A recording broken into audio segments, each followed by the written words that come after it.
La noche caía lentamente sobre Jerusalén. El viento recorría los muros del palacio, moviendo suavemente las antorchas que iluminaban los patios reales. Era tiempo de guerra. Los ejércitos de Israel estaban en batalla, luchando contra los amonitas bajo el mando de Joab, el general del rey. Pero aquella noche, el rey David no estaba en el campo de batalla. La Biblia dice en 2 de Samuel 11:1: Aconteció al año siguiente, en el tiempo en que los reyes suelen salir a la guerra, que David envió a Joab con sus siervos y con todo Israel, pero David se quedó en Jerusalén. Mientras sus hombres peleaban, David permanecía en su palacio. Una tarde, después de levantarse de su cama, el rey comenzó a caminar por la azotea del palacio. Desde allí podía ver las casas de la ciudad. Las luces de Jerusalén comenzaban a encenderse. Y fue entonces cuando algo llamó su atención. David vio a una mujer. Ella estaba bañándose. La Biblia la describe simplemente así. La mujer era muy hermosa. Su nombre era Betsabé. David preguntó quién era aquella mujer. Un siervo respondió: ¿No es esta Betsabé, hija de Eliam, mujer de Urías Heteo? Urías, uno de los soldados más fieles del ejército de David. Un hombre que en ese mismo momento estaba arriesgando su vida en la guerra por el reino. David sabía quién era ella. Sabía que estaba casada. Sabía que pertenecía a otro hombre. Pero aún así, David envió mensajeros a buscarla.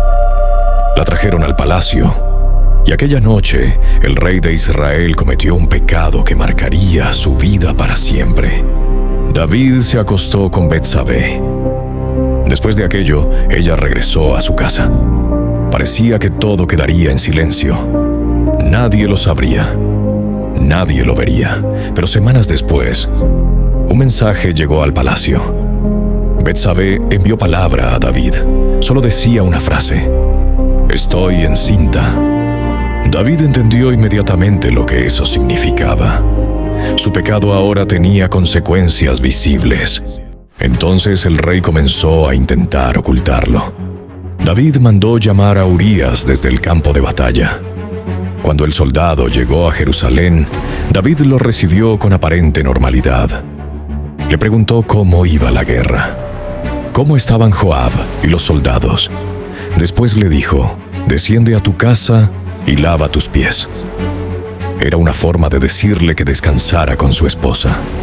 David pensaba que si Urías dormía con Betsabé, todos creerían que el hijo era suyo.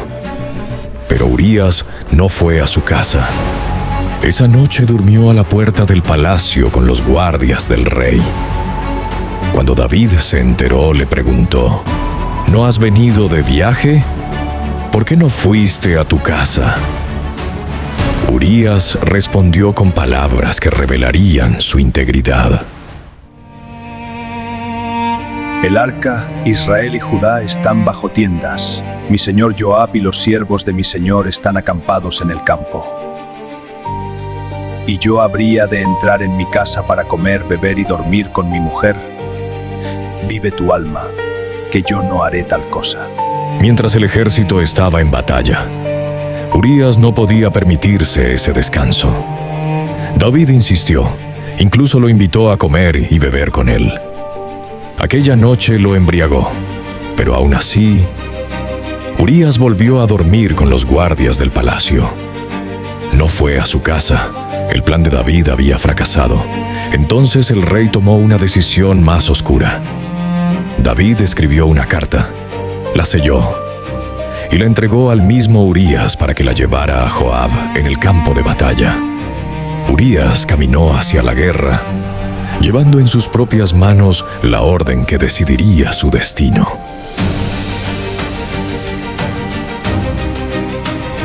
La carta decía: «Poned a Urías al frente de la batalla más recia y retiraos de él para que sea herido y muera.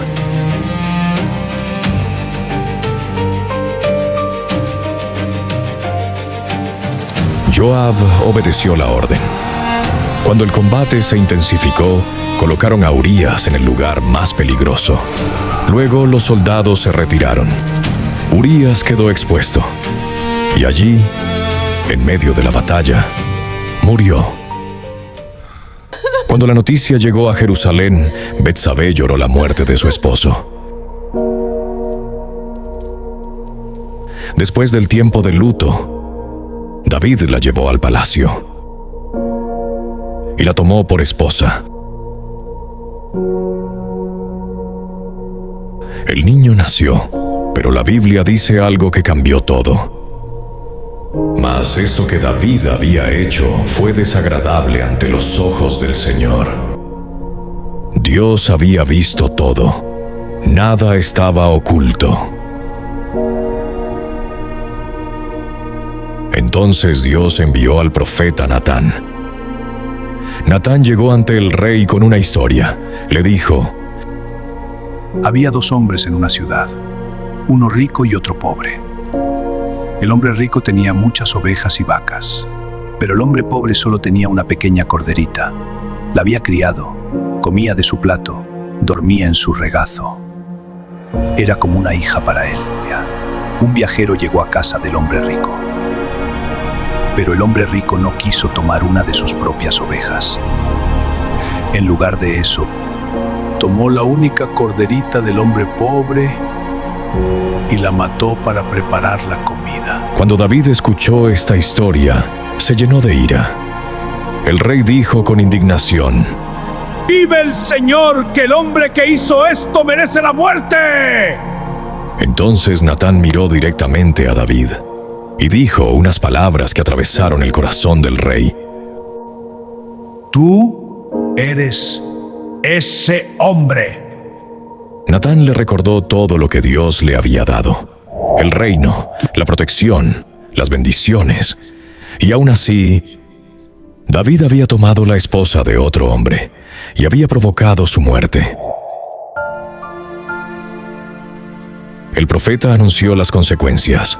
La espada nunca se apartaría de su casa. El hijo nacido de esa relación moriría. David escuchó todo en silencio. El peso de su pecado cayó sobre él. Y finalmente, David confesó: He pecado contra el Señor. David se arrepintió profundamente. Su dolor quedó registrado en uno de los salmos más conmovedores de la Biblia, el Salmo 51. Allí David clama: Ten piedad de mí, oh Dios, conforme a tu misericordia. Lávame más y más de mi maldad. Crea en mí, oh Dios, un corazón limpio. Dios perdonó a David, pero las consecuencias no desaparecieron. El niño enfermó. David ayunó, oró, pasó noches enteras en el suelo rogando a Dios. Pero el niño murió, y con ese momento, David entendió algo que nunca olvidaría. El perdón de Dios es real, pero el pecado siempre deja cicatrices. La historia de David y Betsabé nos deja una lección profunda. David no cayó en un solo momento. Su caída comenzó con pequeñas decisiones. Se quedó donde no debía estar. Miró lo que no debía mirar. Deseó lo que no le pertenecía y luego intentó ocultarlo. Muchas veces el pecado comienza igual, con algo que parece pequeño. Una mirada, un pensamiento, una decisión que creemos que nadie verá. Pero la Biblia nos recuerda algo claro: nada está oculto para Dios. Y también nos enseña otra verdad poderosa. Incluso después de caer, el arrepentimiento sincero todavía puede restaurar el corazón. David cometió errores graves, pero cuando reconoció su pecado, se humilló delante de Dios. Y eso es lo que marcó la diferencia. Hoy nosotros podemos aprender 3 cosas de esta historia. Primero, cuidar nuestros ojos y nuestros pensamientos. porque muchas caídas comienzan con algo que parece insignificante. Segundo, no intentar esconder nuestros errores. Lo que se oculta solo crece más. Y tercero, cuando fallamos, debemos correr hacia Dios, no alejarnos de Él, porque el arrepentimiento verdadero puede cambiar una vida. La historia de David nos recuerda algo muy humano. Incluso los grandes pueden caer. Pero también nos recuerda algo eterno. La misericordia de Dios todavía alcanza a quienes se arrepienten de verdad.